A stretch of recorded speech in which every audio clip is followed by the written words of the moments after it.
Elimu kwanza kabla ya kusema na kutenda. Wa min awsafiha, na miongoni mwa sifa za nyoyo zenye maradhi, miongoni mwa sifa za nyoyo zenye maradhi, ma jaa fi qawlihi ta'ala, ni ile sifa iliyokuja katika kauli ya Allah subhanahu wa ta'ala. Mwanzo nilisema kwamba sifa hizi zote zimetoka kwenye kitabu cha nani? Cha Allah subhanahu wa ta'ala. Yani Allah ndiye ametutajia sifa za nyoyo zenye maradhi. Kwa ajili gani? Tahdhiran lana, kwa ajili ya kututahadharisha, wa indharan, na kutuonya tusije tukajipamba na sifa za nyoyo hizo. Kwa hiyo sifa ya tano miongoni mwa sifa za nyoyo zenye maradhi, Allah subhanahu wa ta'ala anatutajia katika suratul Kahfi. Allahu subhanahu wa ta'ala anasema, wa aradna jahannama yawmaidhin lilkafirina 'arda, na siku ya kiyama tutaionyesha Jahannam, tutaidhihirisha Jahannam kwa wale waliokuwa na sifa ya kukufuru, kupinga maamrisho yetu, manake makafiri. Arda, ili waione macho kwa macho, yani waione hapo kwa hapo, yani waione karibu yao. Kwa Allah anatuambia kwamba miongoni mwa matukio ambayo yatakayojiri siku ya kiyama, kwamba Allah anasimulia kwamba wa aradna jahannama yawmaidhin lilkafirin 'arda, na siku ya kiyama tutaionyesha, tutaihudhurisha Jahannam siku ya kiyama ili waione makafiri ikiwa live, bila chenga, waone hiyo Jahannamu inavyofanana, waione inavyofanana. Na unapoonyeshwa jambo alafu kaambiwa kwamba ndipo unapoenda, tayari ni adhabu ya kwanza kabla hujaingia.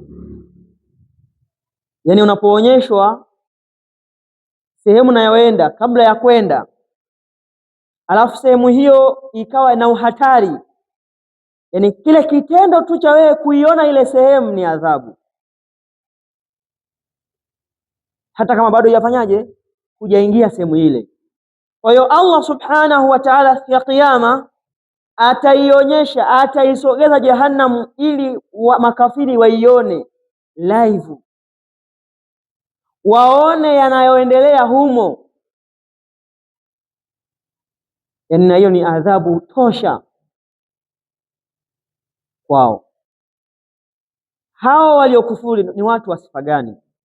Hao ambao watakaoonyeshwa hiyo Jahannam siku ya kiyama waione kabla ya kuingia, waone hatari yake kabla ya kuingia, ni watu wa sifa gani?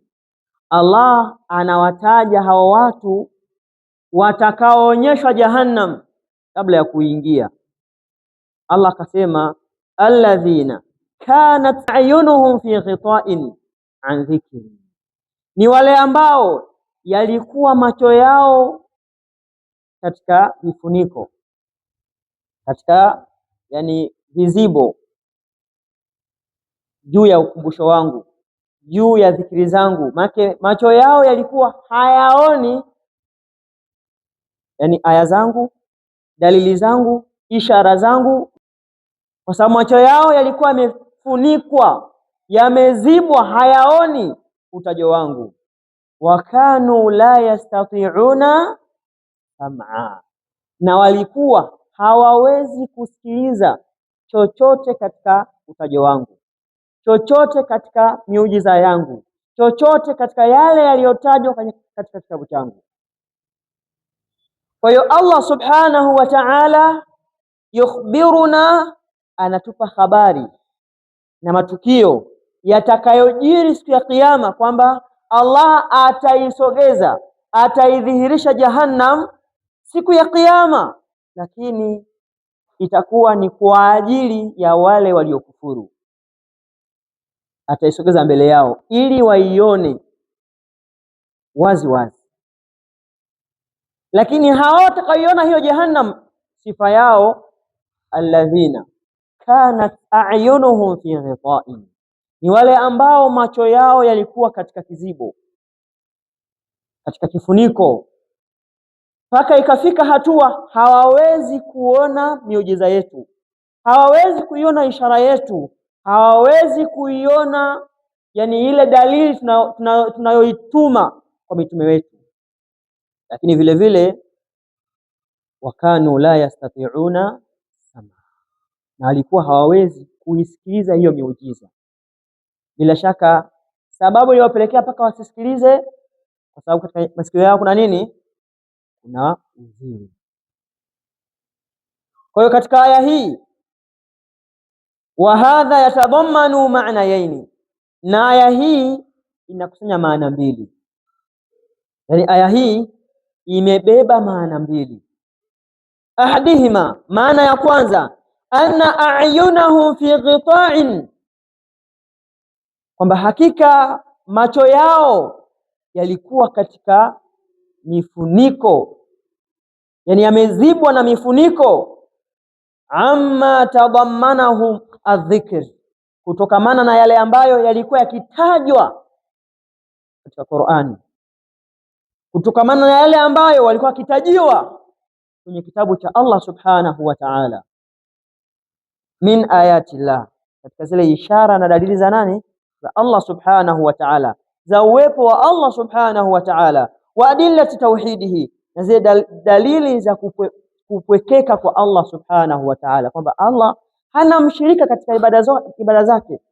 Lakini vile vile wa ajaibi qudratihi, na zile miujiza zinazotokana na uwezo wake Allah subhanahu wa ta'ala.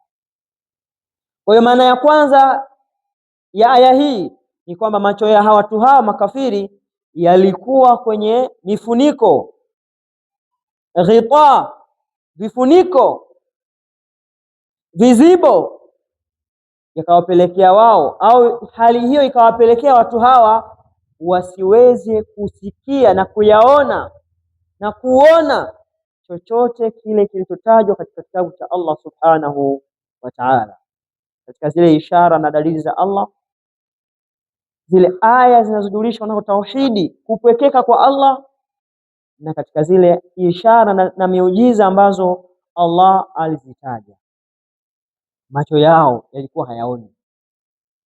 Na ukiangalia miujiza ambazo zilizotokea mbele ya watu hao ni mingi, lakini kilichowafanya watu hao wasiamini miujiza hiyo, wasiwe na imani na mitume wao, akiwemo mtume wetu Muhammad sallallahu alayhi wasallam, ni kuwa macho yao yalikuwa katika vizibo, yalikuwa yamezuiliwa kuona hiyo miujiza, hiyo dalili wanaoletewa, ishara wanaoletewa. Lakini vile vile maana ya pili inayotoka katika aya hii, anna a'yuna qulubihim, hakika yale macho yaliyo kwenye nyoyo zao. Kwa hiyo ni thabit kwa nyoyo zinaona. Hii yani aya hii inatuthibitishia kwamba nyoyo zinaona. Kwa maana ya pili ya aya hii, anna a'yuna qulubihim, hakika macho ya nyoyo zao, yani yale macho yaliyo ndani ya nyoyo zao, fi ghita'in, yalikuwa macho hayo macho ambayo yamo kwenye nyoyo zao yalikuwa kwenye vipofu, yani kwenye mifuniko, vizibo. Kunako nini? An fahmi alqur'ani, yalikuwa yamezibwa, yani nyoyo zao, macho yao ya nyoyo zao yalikuwa yamezibwa kunako kuifahamu Qur'ani, kuielewa nini? Qur'ani. Anil Qur'ani, yani nyoyo zao, yale macho yaliyo ndani ya nyoyo zao yalikuwa yamezibwa na vifuniko kunako kuielewa Qur'ani, kunako kuisikiliza Qur'ani, watadabburihi, na kuizingatia Qur'ani, walihtidai bihi, na kule kuongoka na hiyo Qur'ani. Kwa nyoyo zao zilizibwa, zikafika hatua yani Qur'ani ikisomwa mbele yao wanasema baina yako wewe mtume na baina yetu sisi na hicho unachokisoma kuna nini? Kuna kizuizi. Kwa nyoyo zetu, soma unavyosoma ewe Mtume Muhammad sallallahu alaihi wasallam, lakini nyoyo zetu zina vizibo, kuna kinga, hakuna kinachoingia, hakuna kinachopita, na hakuna tunachoelewa, na hakuna tunachozingatia kunako haya maneno unatusomea, kwa sababu macho ya nyoyo zetu kuna vizibo, kuna kinga. Kizibo hiki kilikuwa kwanza kwenye nyoyo zao, kikafunika macho ya nyoyo zao, ikapelekea watu hawa wasione miujiza ya Qur'ani, wasione zile ajaib, ile miujiza iliyofanyika mbele yao. Lakini vile vile nyoyo zao, yale macho ya nyoyo zao ziliziba kuizingatia Qur'ani na kuielewa maana ya ndani ya Qur'ani. Thumma yasri minhu ila al-ain, kisha kizibo hiki kilichokuwa kwenye nyoyo zao hakikutosheka tu kikao kwenye nyoyo zao, bali kilipanda mpaka kwenye macho yao. Kilitoka baada ya kuathiri kwenye nyoyo zao, kikahamia kwenye macho yao. Macho yao pia yakazibwa, yakawa hayaoni chochote katika vile ambavyo wanavyosomewa.